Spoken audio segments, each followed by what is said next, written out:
to my dearest friends, I am honored to welcome you back once more for what is to be one of our most dangerous tours, as we shall soon be delving into a region almost entirely dominated by aliens and horrors, which were most assuredly born within our darkest of nightmares. The galaxy, sundered and torn as it may be, contains untold billions of stars, and though the Imperium has laid claim to every flickering light of the cosmos, we have to admit that they do not rule supreme. There are obviously the immaterial reaches of the warp and the interdimensional labyrinth of the webway, which are both entirely outside of human control and which often serve as portals to the nefarious enemies of man. And yet, as we have so often learned, we do not need to venture outside of our own physical realm to find regions which are indisputably hostile to all mankind. This area, often excluded from official maps, would be known as the Ghoul Stars. Found in the farthest northeastern fringe of our galaxy, just outside of the range of the Astronomicon, it consists of countless fading stars, bathing their lonesome worlds in the eerie half-light of stellar abandonment. To most within the Imperium, it is but a myth, as of course the common citizenship of humanity have no real business in learning of the true horrors of the void.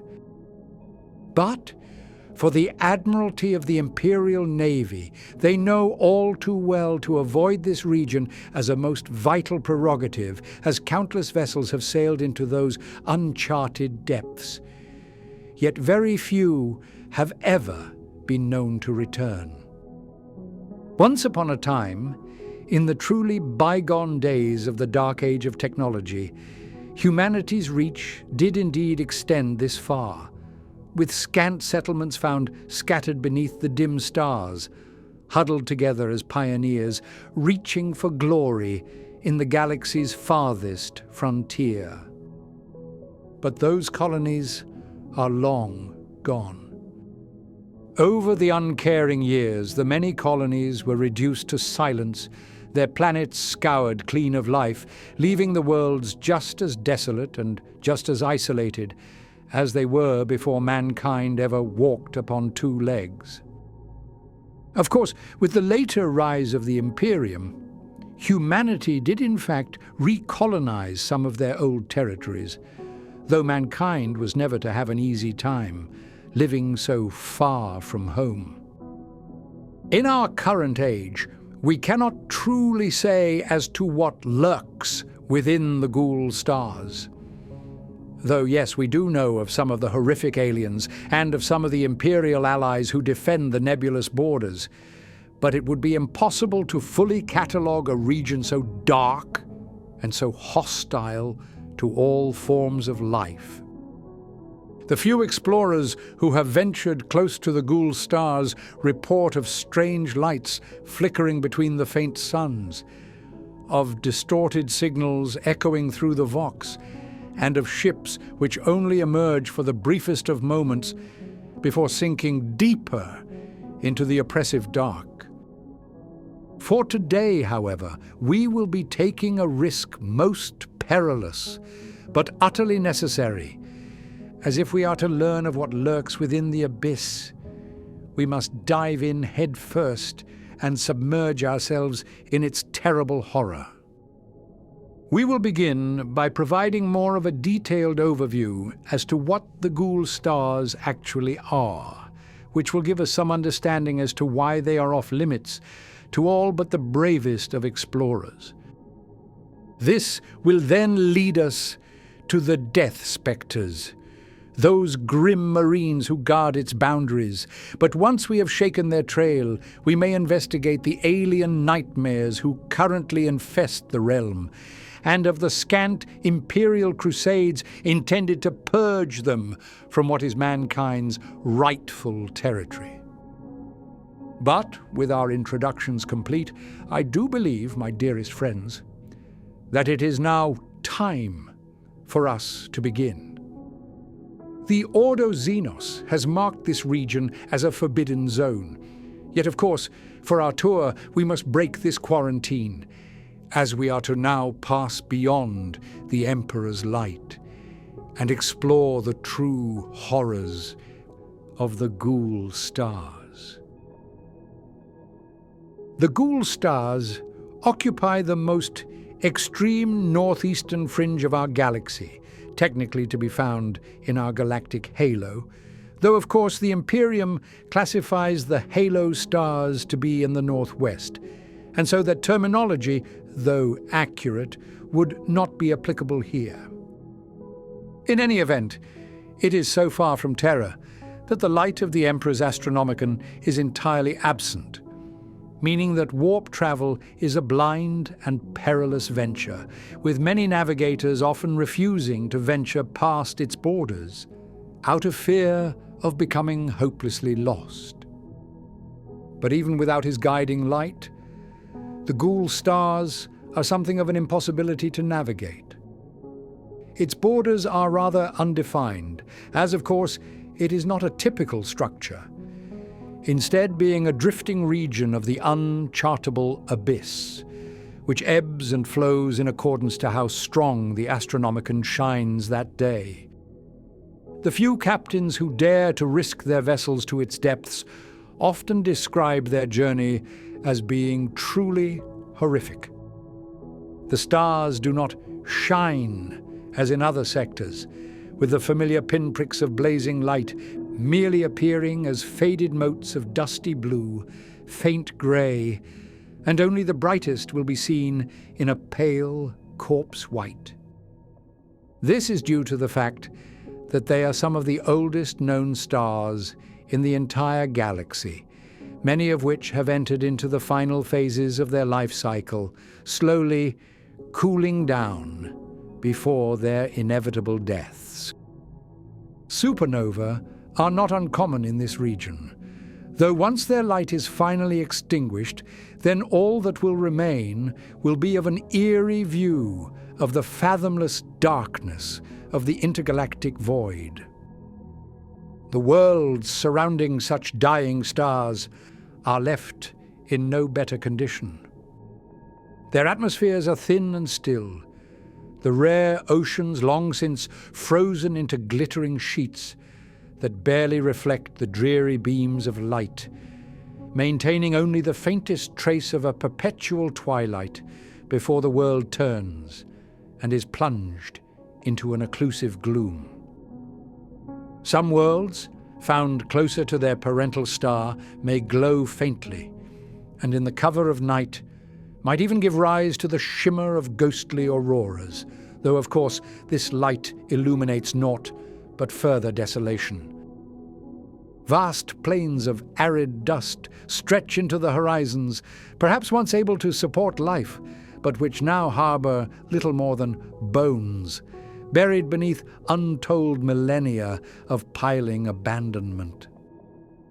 From orbit, we may look down, suddenly noticing faint patterns of light pulsing across the continents, perhaps coming to the conclusion that even here, life has found a way. But rest assured, we should never engage with any creatures that call such a realm as their home. As I mentioned in our introduction, when mankind first ventured into the stars, the pioneers of the dark age of technology did indeed settle many of these worlds, mostly to establish distant mining outposts, research centers, and even fledgling cities for those so far from Earth. But this was long ago, and during the Great Crusade, the glorious fleets of the newfound Imperium discovered the Ghoul Stars as a wasteland, filled with lifeless orbs of rock, with the scant surviving colonies only clinging to life around the closest border. Still, there were several rare worlds to be found, where humanity had indeed defied the odds and carved out a life for themselves amidst the dark.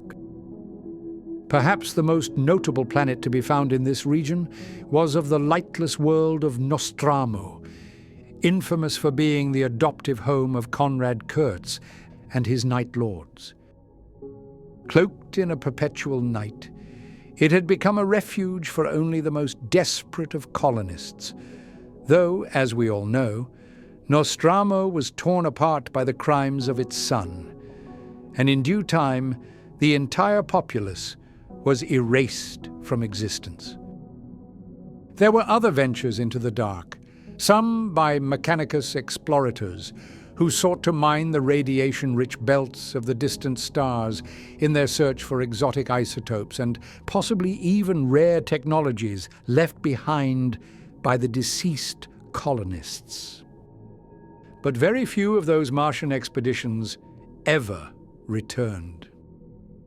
Even the most intrepid of rogue traders, whose greed can carry them where no imperial edict dares, hold a sense of trepidation about exploring within, as they understand, perhaps better than anyone, of the dangers to be found within the unknown.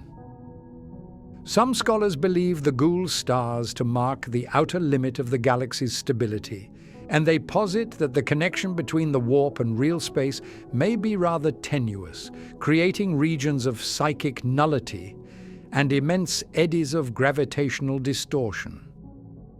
This could be explained by the lack of a significant human presence, thusly not linking this area with the emotional energies of the warp.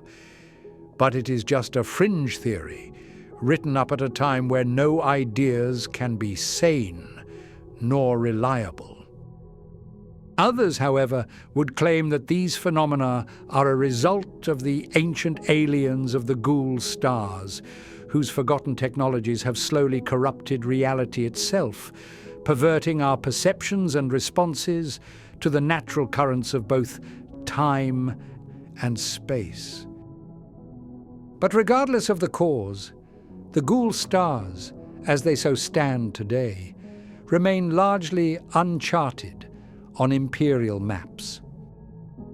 Aside from a few isolated outposts and several recruitment worlds known only to the Death Spectres, I truly doubt that we will ever be graced with a detailed and accurate picture of this realm. Those who venture too deeply are known to vanish, and unlike those who emerge from errant warp travel many years later, these sorry fools are known never to return. It is quite amazing, and actually rather disturbing, that the Imperium may actually hold a better idea of how the Eye of Terror is mapped than of the Ghoul Stars. Even though it is one of the last frontiers of the galaxy where many ancient secrets may be discovered, only the brave and the stupid are bold enough to ply their worlds. Of course, there are many aliens who are native to this realm, but we shall explore them in good time. And for now, perhaps it is best we look upon the Ghoul Stars through the cold and scrutinous lens of the Imperial Lords. For all of its pride, and for all of its unparalleled power, the Imperium of Man has always been a most suspicious empire. And despite their claims of dominion over the known galaxy, we must admit that humanity has always feared the unknown. Across the entirety of the void, scholars, scribes, and agents will record, catalogue, and classify every aberration they can name, filling out entire volumes with their knowledge on specific phenomena and hostile alien phenotypes. But in the case of the Ghoul Stars, this rigorous documentation has become quite challenging. Their maps, as we previously discussed, are incomplete, mostly having been built on outdated historical records, while the more recent entries were provided by the Death Spectres, though at quite a heavy cost to the Administratum. In their attempts at rewriting history to better justify their inaction, some Imperial lords have started referring to the Ghoul Stars as being unreachable, or that they are simply unworthy of a proper colonization effort.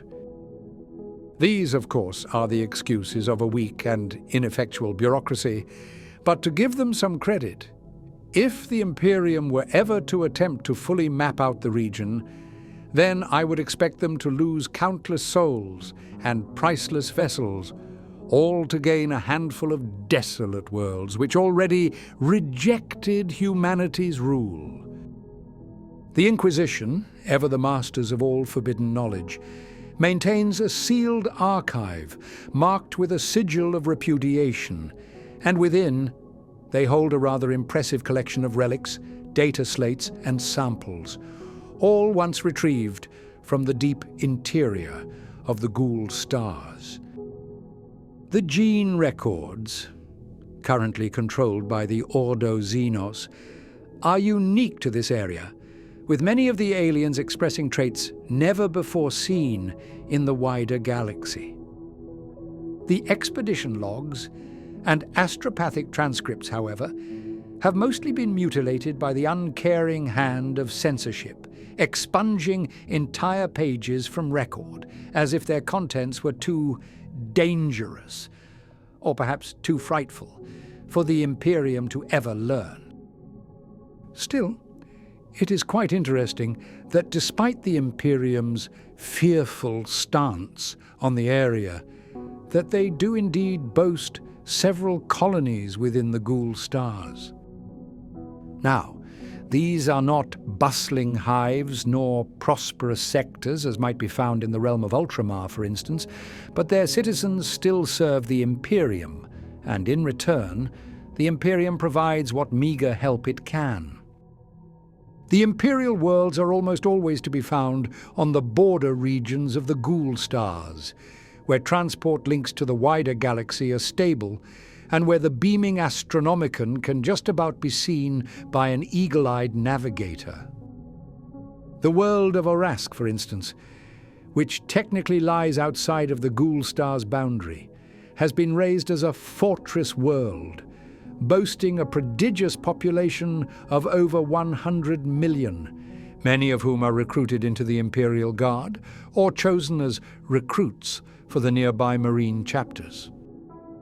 Of course, being so close to the Ghoul Stars, it has previously come under attack from a mysterious and hitherto undocumented Xenos species, which almost certainly emerged from the darkness to prey upon their mortal souls. Most other planets in this region are quite small by comparison, but as one crosses the boundary proper and travels deeper within, the dangers posed to those Imperials only grows to be most dire. To defend those wayward souls, the Imperium created the Space Marine chapter of the Death Spectres, whose only mission is to guard the Ghoul Stars and to repel any horrors that dare to emerge. There are also several Death Watch stations dotted around the border, as of course, this is an excellent place to hunt down exotic Xenos and to further hone their skill set in purging the alien, no matter their form. The Marines of both the exiled Angels Erythian and the ruthless Carcharodons have also been known to patrol the border, though it must be said that neither performs these duties out of some sense of altruism.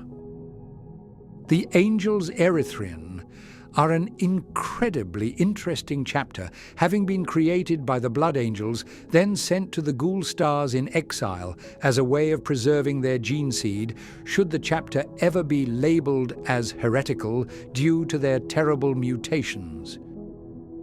Thus, they tend to avoid all contact with Imperials, so as to keep their existence a secret, though they do often trade with the patrolling Carcharodons, who care very little for anything unrelated to brutal bloodshed. There are further Imperial expeditions which have ventured into the accursed region to defend the forgotten flock of humanity, though we shall touch on them in a later chapter. As for now, I do think it would be helpful to learn a little more about who really guards the Ghoul Stars. To be brief, the Death Spectres are a chapter of the Space Marines, who have been trusted with only one task, and that is to defend the Ghoul Stars by purging any and all dangers to humanity within. They are, however, quite a fascinating chapter, and are certainly unique amidst the Emperor's angels. But their tale begins around the time of the 13th founding, currently thought to have taken place sometime between the 35th and 36th millennium. The Marines, born of Ravenguard heritage, immediately gravitated towards the world of Occludus after their chapter master, a man by the name of Corcadus, witnessed a prophetic vision of the Emperor. Here they built their fortress monastery, though far below the surface. Corcadus located an ancient relic left behind by an alien race thought long extinct. This was a throne of glass, known to the spectres as the Shariaks, but as he sat upon it, his body froze, never again to move for the rest of his life. Despite becoming immobile, it is said that the Marine gained the power to watch over the entirety of the Ghoul Stars, being able to pinpoint emergent threats or newfound invasions to which the Death Spectres would find and crush. The throne, however, drains the life of whoever sits upon it, but it has become a chapter tradition for the incumbent master to take his place upon the Shariaks, giving up his life so that the spectres may better watch over this desolate reach. Their recruitment process is similarly curious, and possibly even heretical, as they will require each and every recruit to die at least twice, once at the age of 10 and once at the age of 20. The aspirant, once reaching these milestones, will be imbued with a pernicious poison, leading to certain death in but a few short moments. This, however, is not the end. The individual will undergo a most traumatic experience of drowning in a black river filled with entities who only seek to drag them down and consume them within the inky depths. Only those who are strong enough can fight against the raging current and fend off the ravenous beasts, but should they push through and escape the river, then they will awaken within their old body, first as a neophyte, and then as a true brother to the Death Spectres. Now, this is quite a horrendous practice, it must be said, but the Marines follow their ancient law, which reads that the horrors of the Ghoul Stars may only be bested by warriors who have died in battle, yet been reborn as a champion to the Imperium. On the topic, they are indeed remarkably effective at purging the various aliens, sometimes being equated to the forces of the Death Watch in their xeno hunting abilities. It's quite interesting that they prefer to engage with unidentifiable beasts over predictable foes like the orcs or tyrannids. But this was always their purpose, and they have shown themselves to be more than adequate in carrying out the task. Unfortunately, however, we must remember that their only goal has been to hunt down the aliens of the Ghoul Stars, and that they are not technically expected to protect the humans who sadly call this realm as their home. Thus, they rarely respond to calls for aid, only doing so if they believe it to be a significant enough foe to risk their forces. This then will leave dozens of similar pleas to fall silent, as without the intervention of the spectres, there is simply no hope that the poor citizenship will fend off a horde of ravenous horrors. Also, when they do respond to a call, the Marines will always expect to be compensated for their efforts. Of course, the poor have no weapons nor ammo to provide, and so the Death Spectres will steal away dozens of humans at a time, shipping them away to Occludus, where they will serve the chapter or die trying. As a result of this, most humans within the Ghoul Stars are terrified of the Death Spectres, and they see them less as saviors and more as terrible corsairs. But I suppose that it is to be expected, that within such a nightmarish region that even the Marines must do the unthinkable just to survive. I previously covered the Death Spectres in considerably more detail in a prior sermon, and so I will refrain from repeating any further information. But perhaps we should now move on and turn our attention to the many aliens who make the Ghoul Stars so hostile. Now, for what I expect to be the most interesting aspect of our sermon, we have come to the part where we must discuss the aliens, mutants, and heretics who call the Ghoul Stars as their home.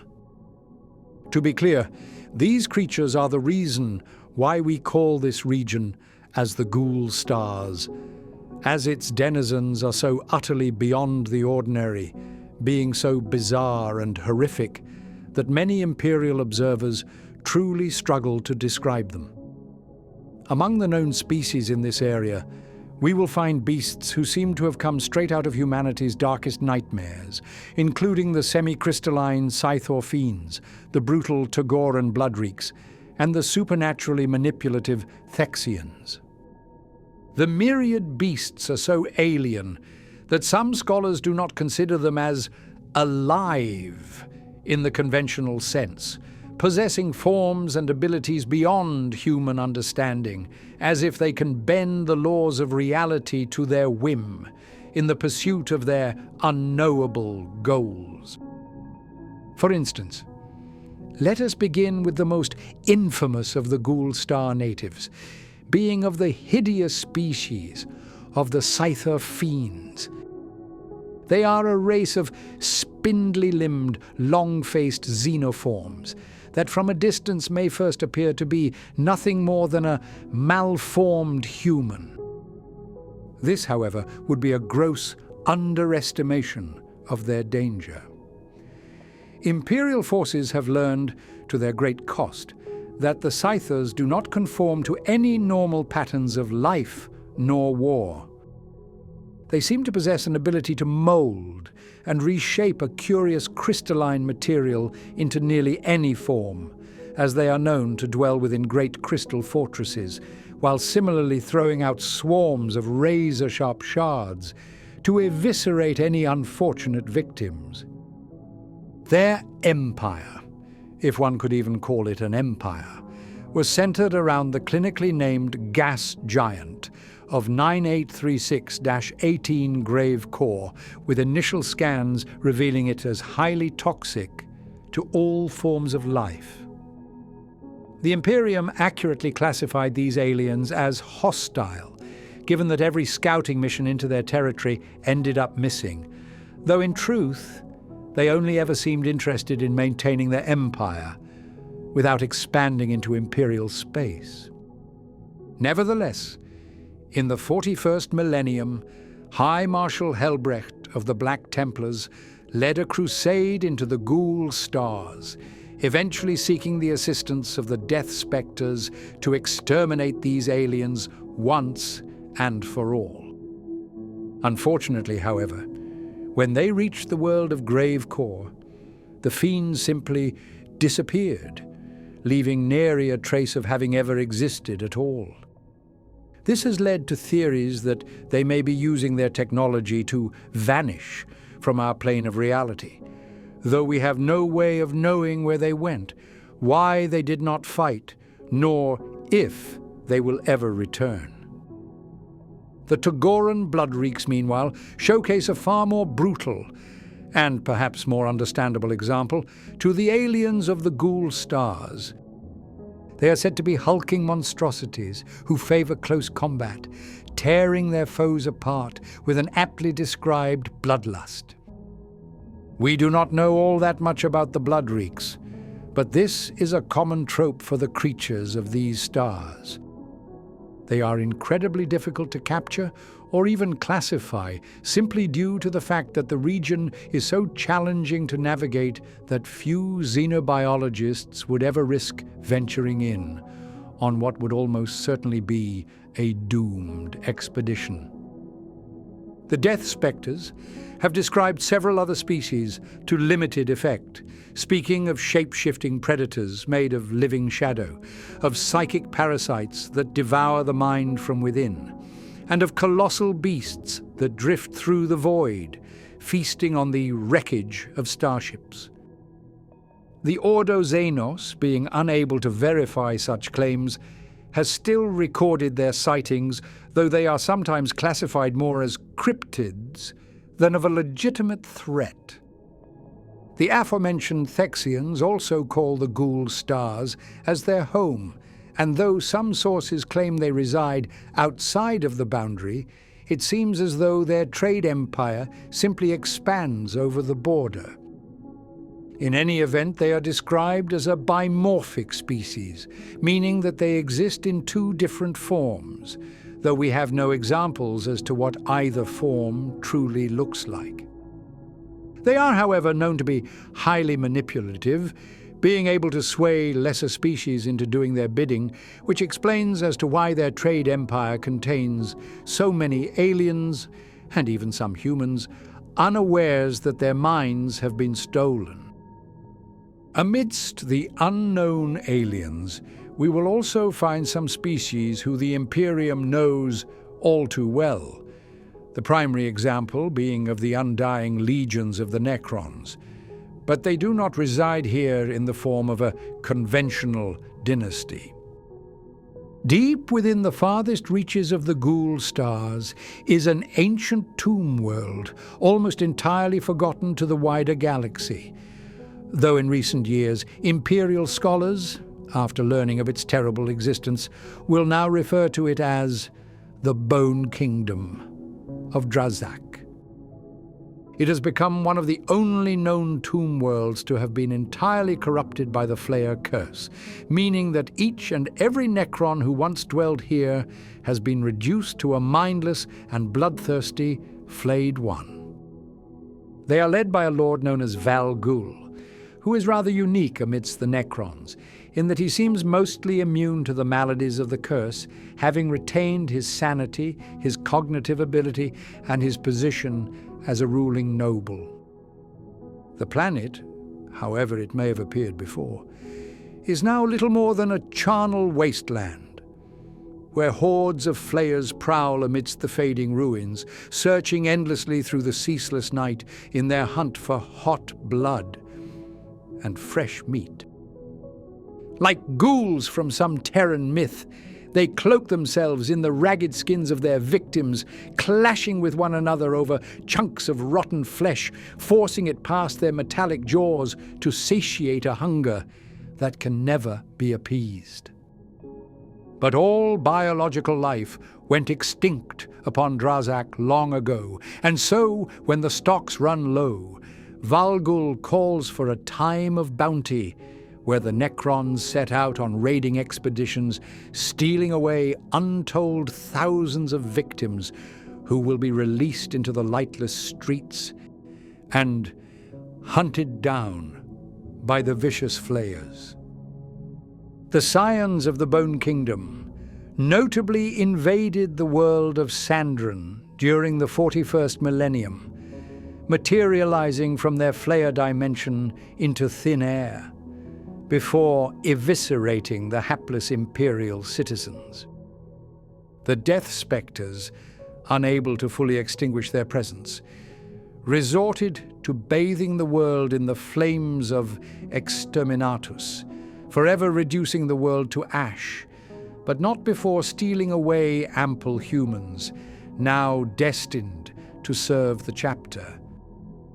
Truly, the Ghoul Stars are a most monstrous realm, filled with aliens so horrific that we can only refer to them as otherworldly.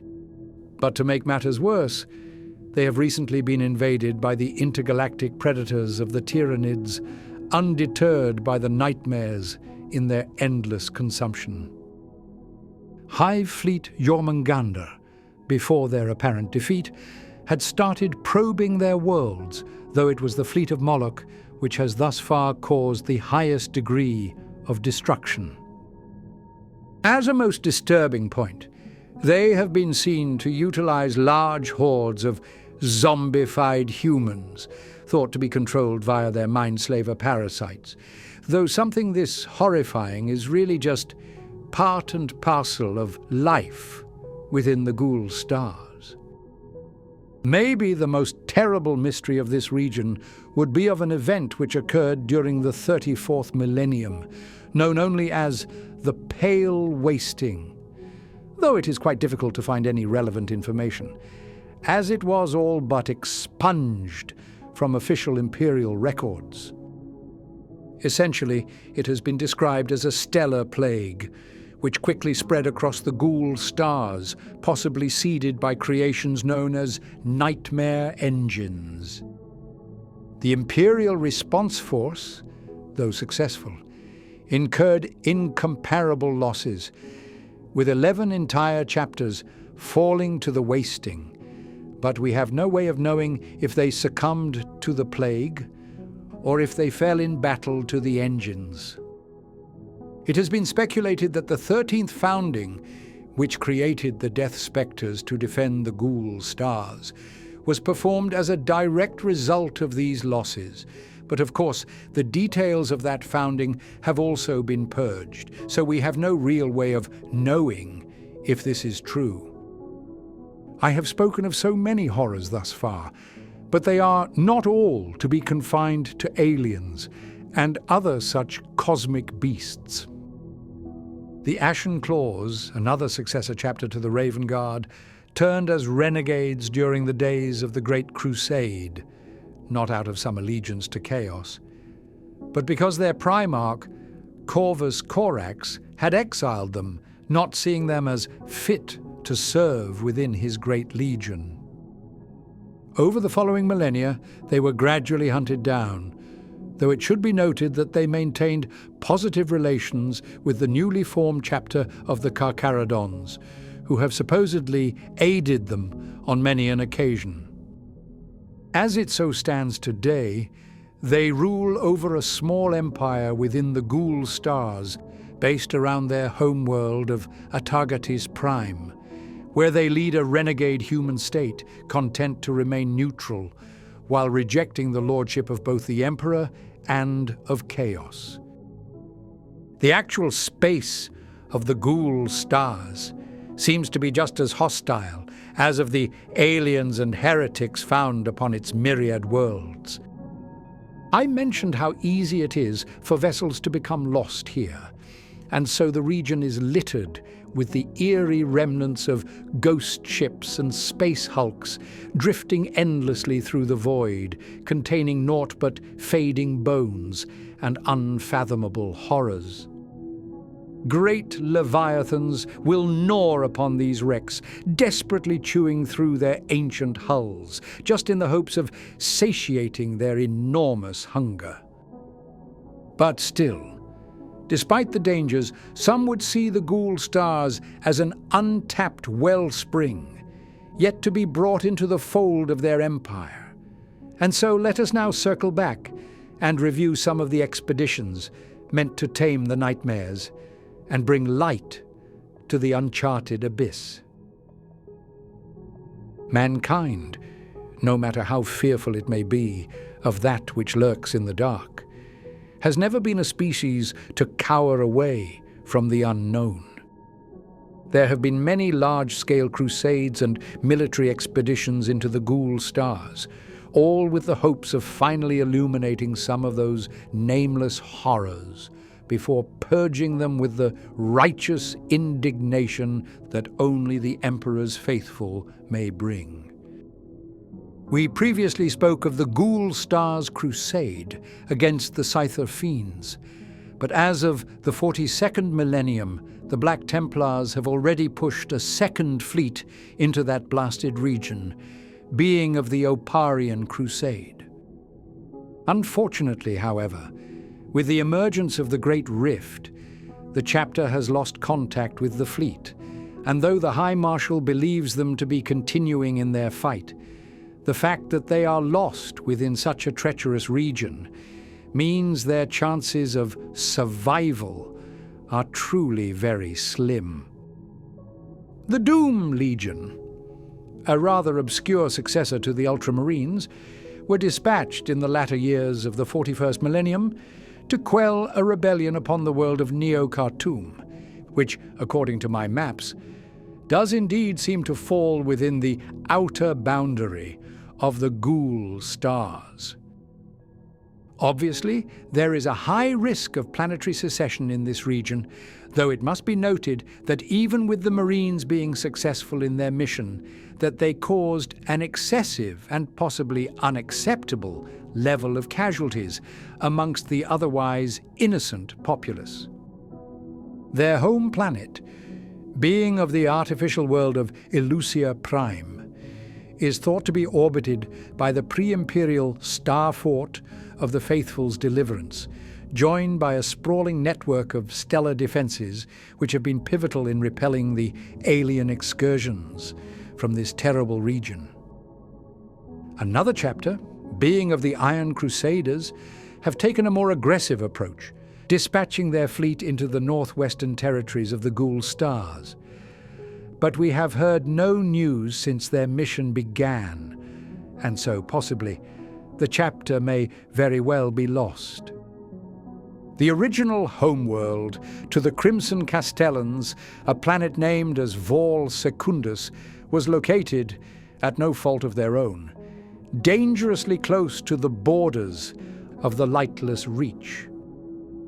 This world was sadly abandoned by the Marines after a spaceborne plague known as the Grey Phage swept across its surface, and I would not be surprised if this malady was indeed formed from the malign depths of the Ghoul Stars.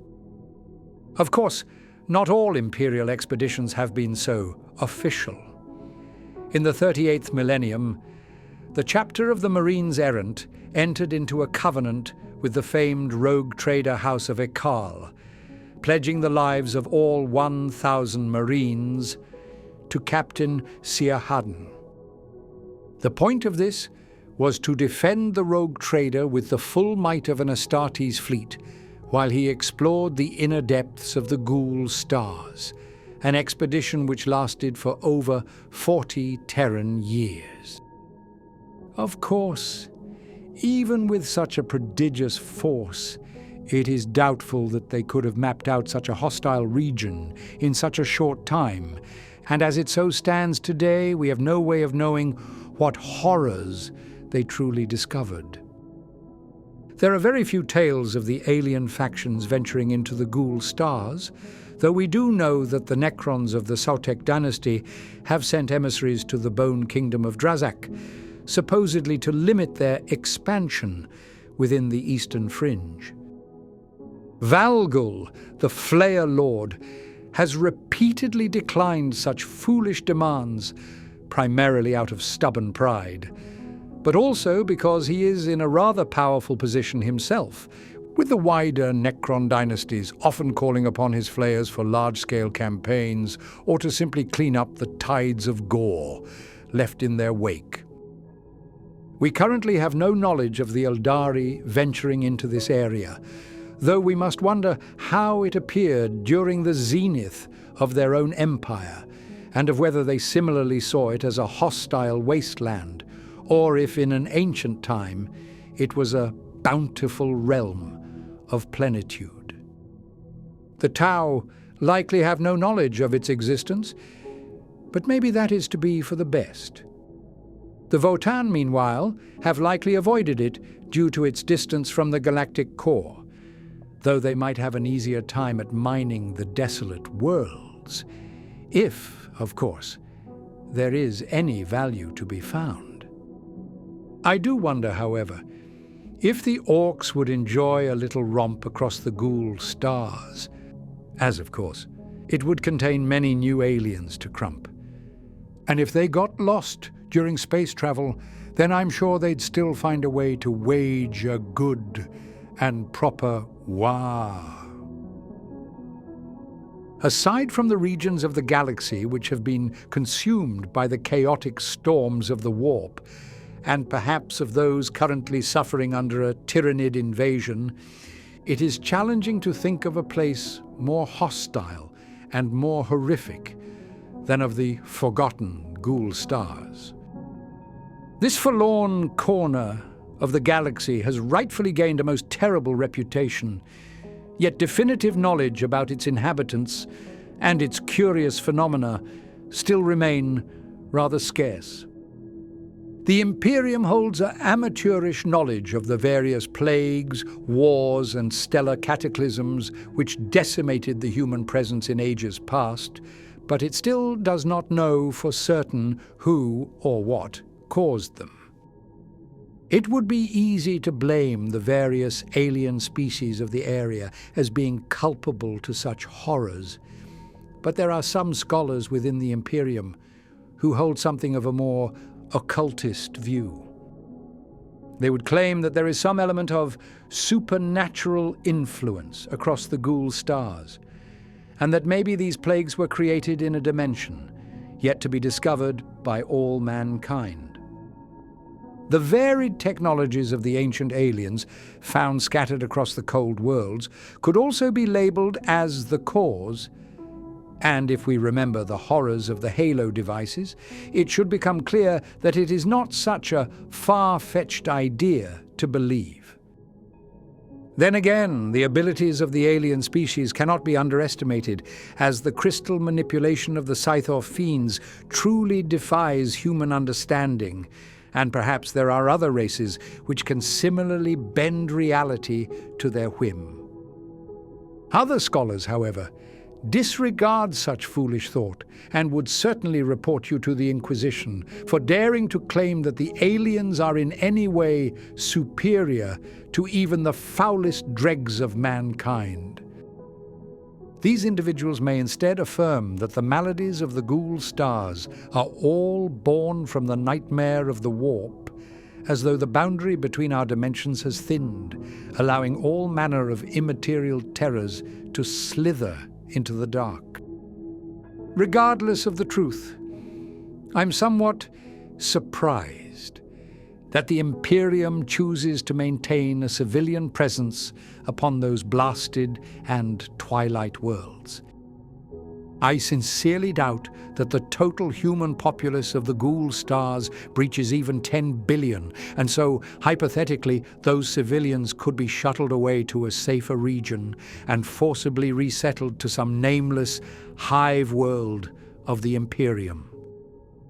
Given the low numbers, they wouldn't even be producing much value at all.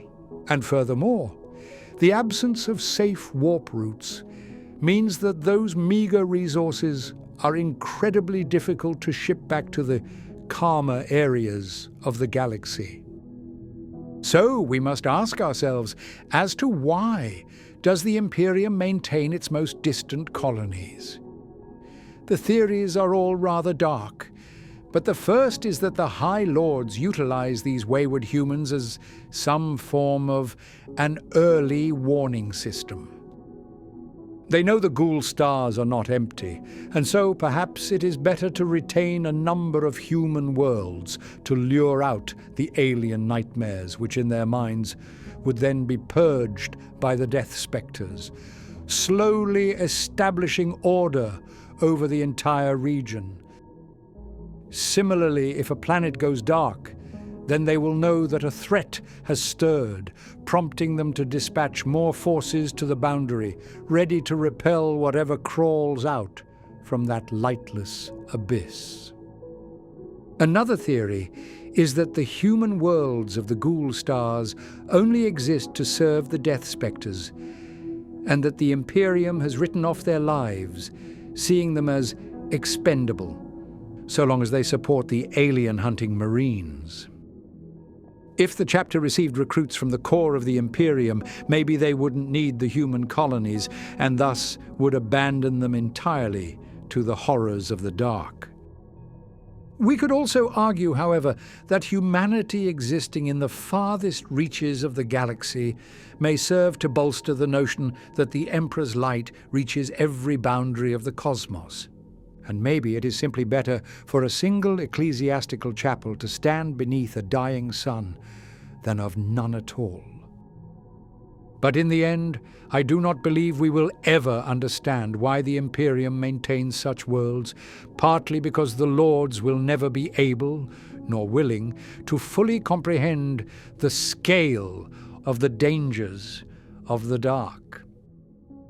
However, with this, my dearest friends, it does seem that we have once again come to our end. We have spent plenty long enough within this blasted and abandoned wasteland, and with our vessel intact, perhaps it is best for us to leave the Ghoul Stars and return home. Thank you all so much for listening to this investigation in its entirety, and I do hope that you survived this tour mostly unscathed. Nevertheless, as we depart, know that I greatly appreciate your time, and until we return for another such tour, I shall wish each and every one of you with a very warm goodbye.